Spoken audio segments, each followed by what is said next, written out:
यह कहानी उन चार दोस्तों की है जिसके साथ कुछ ऐसी घटना घटी कि जिसे उनका पूरा जीवन ही बदल गया। आइए जानते हैं कि ऐसा क्या हुआ था। मुंबई शहर की रहने वाली प्रिया शर्मा अपने दोस्तों के साथ रवि, साहिल और विजय के साथ शिमला जाने का प्लान बनाया। वो सब शिमला जाने के लिए बस में बैठ गए। कुछ ही देर में प्रिया सो गई। अचानक प्रिया की नींद खुल गई तो उसने देखा कि बस में कोई नहीं था। बस का ड्राइवर भी नहीं था। बस अपने आप ही चल रही थी। उनके सारे दोस्तों भी बस में नहीं थे। यह सब देखकर डर के मारे प्रिया जोर जोर से चिल्लाने लगी। अचानक उसे लगा कि कोई उसके पीछे खड़ रहा है।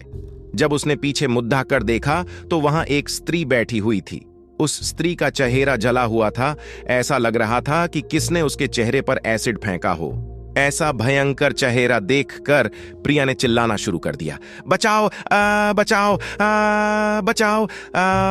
और अचानक प्रिया की नींद उड्डी छिग गई। वो एकदम डरी हुई और पसीने से पूरी भीग गई थी। पास में बैठे हुए विजय ने पानी की बोतल दी और बोला, शायद तुम्हें कोई सपना देखा होगा। थोड़ी ही देर में सब शिमला पहुंच गए और एक होटल पर रात बिताने के लिए गए।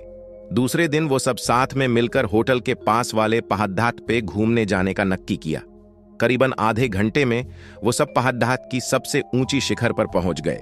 वहीं से नीचे देखने पर घने लीलेछम पेड़ पौधे काफी सुंदर दिख रहे थे। अचानक साहिल चौंक गया और बोला, नीचे देखो, कोई खड़ा है, लगता है कोई स्त्री है। विजय और रवि भी देखने लगे लेकिन उन्हें कोई दिख नहीं रहा था और बोले, तू पागल हो गया है क्या? इस घने जंगल में कोई स्त्री कैसे आ सकती है? तुम्हें शायद कोई भ्रम हुआ होगा। उसके बाद वह सब खुली जगह पर चले गए। रात होने वाली थी इसलिए वह सब ने पहाड़ पर ही रुकने का निर्णय किया। इसलिए उन सब ने वहां पर ही तंबू लगाया और खाने पीने के लिए सामान बाहर निकाला। प्रिया की बैग तंबू के बाहर थी इसलिए वह लेने के लिए बाहर गई तो वहां पर उसे किसी की आवाज सुनाई दी। प्रिया उस आवाज की ओर अपनी नजर घूम आती है तो उन्हें सामने से कोई 3 आदमी आते हुए दिख रहे थे। उनके हाथ में धारदार हथियार देखकर प्रिया डर जाती है और दौड़ के तंबू के अंदर आ जाती है। उसने अपने दोस्तों से भी यह बात की लेकिन कोई उसकी बातों पर विश्वास नहीं कर रहे थे। प्रिया चिल्लाकर बोली, आप सब पागल हो गए हो क्या? कोई भी मेरी बातों पर भरोसा नहीं कर रहा है। चलिए मेरे साथ बाहर, मैं आपको बताती हूं। वो सभी बाहर आके शिखर की टोच से नीचे देखने लगते हैं। उतने में ही उन सभी को लगता है कि कोई 3 लोग उनकी ओर बरक रहे हैं। यह सब देखकर वो सभी डर जाते हैं और तुरंत ही अपना अपना सामान समेटने लगते हैं और बड्ढे से पत्थर के पीछे जाके छुप जाते हैं।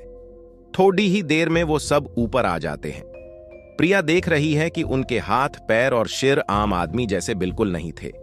वो सब एक जगह पे बैठ जाते हैं और कुछ तांत्रिक विद्या शुरू करते हैं। उनमें से एक आदमी अपनी हाथों की उंगली को काट देता है लेकिन अंधेरे की वजह से उन्हें कुछ भी ठीक से दिखाई नहीं देता है।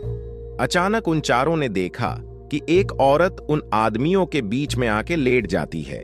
कोई नहीं जानता कि आखिर वो औरत वहां पे पहुंची कैसे। प्रिया ने कहा, मुझे कुछ समझ नहीं आ रहा है, आखिर ये सब हो क्या रहा है? मुझे बहुत ही डर लग रहा है। एक के बाद एक वो तीनों उस औरत को सूंघने लगे। वहीं पे अचानक उस औरत ने अपनी उंगली उठाई और हमारी तरफ इशारा करने लगी। हम सब डर गए। वो तीनों उस औरत को छोड़कर हमारी ओर बढ़ने लगे। हम सब पहाड़ी से नीचे होटल की ओर दौड़ने लगे। हमारी आवाज सुनकर वो तीनों हमारी ओर दौड़ने लगे। प्रिया और साहिल सबसे आगे थे और विजय और रवि उनके पीछे दौड़ रहे थे। प्रिया और साहिल होटल तक पहुंच गए लेकिन रवि और विजय का कोई पता नहीं चल रहा था। हमने होटल वालों से उनके बारे में सभी बातें की तो उन लोगों ने कहा कि उस पहाड़ पे कोई नहीं जाता है, वो पहाड़ शार्पिट है, जो भी वहां जाता है वो कभी वापस नहीं आता है। आपकी किस्मत अच्छी थी कि आप अभी जिंदा हैं। लेकिन हमारे दोस्त रवि और विजय कभी भी वापस लौट के नहीं आए। हमने उन्हें ढूंढने का बहुत ही कोशिश की, पुलिस कंप्लेन भी करवाई लेकिन कोई फर्क नहीं पड़ा।